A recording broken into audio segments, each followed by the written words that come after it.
माझं नाव रामलाल मीना आहे. मी प्रतापगड जिल्ह्यातील मानपूरचा रहिवासी आहे. मी जन्मापासून 100% अंध आहे. बाबा शहरात मजुरी करतात. त्यांच्या कष्टामुळेच आमच्या घरची चूल पेटते. मला दिसत नाही, त्यामुळे कोणीही लग्नासाठी तयार नव्हतं. बरेच लोक नकार द्यायचे. ते असं म्हणायचे की त्याला दिसत नाही तर तो मुलीची काळजी कशी घेणार, असं म्हणून नकार द्यायचे.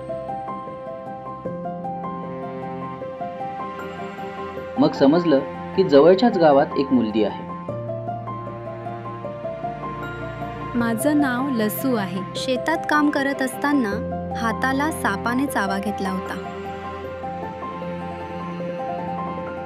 माझी आई गेल्यानंतर माझ्या वडिलांचं डोकं काम करत नाहीये. मी घरची सगळी कामं करून घेते. घरची परिस्थिती ठीक नव्हती. मग लूसोबत माझं लग्न ठरलं. आता नारायण सेवामध्ये माझं लग्न होत आहे. येत्या 14 आणि 15 मार्चला.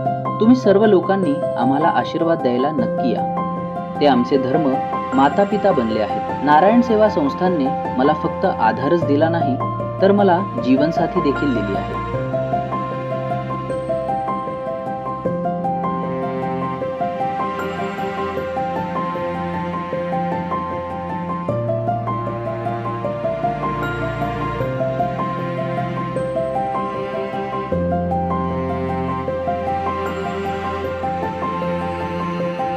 त्यामुळे कोणीही लग्नासाठी तयार नव्हतं. ज्याच्यासोबत माझं लग्न होत आहे त्याला दिसत नाही, पण तो मुलगा खूप चांगला आहे. मी त्याचे डोळे बनेन आणि त्याला साथ देईन.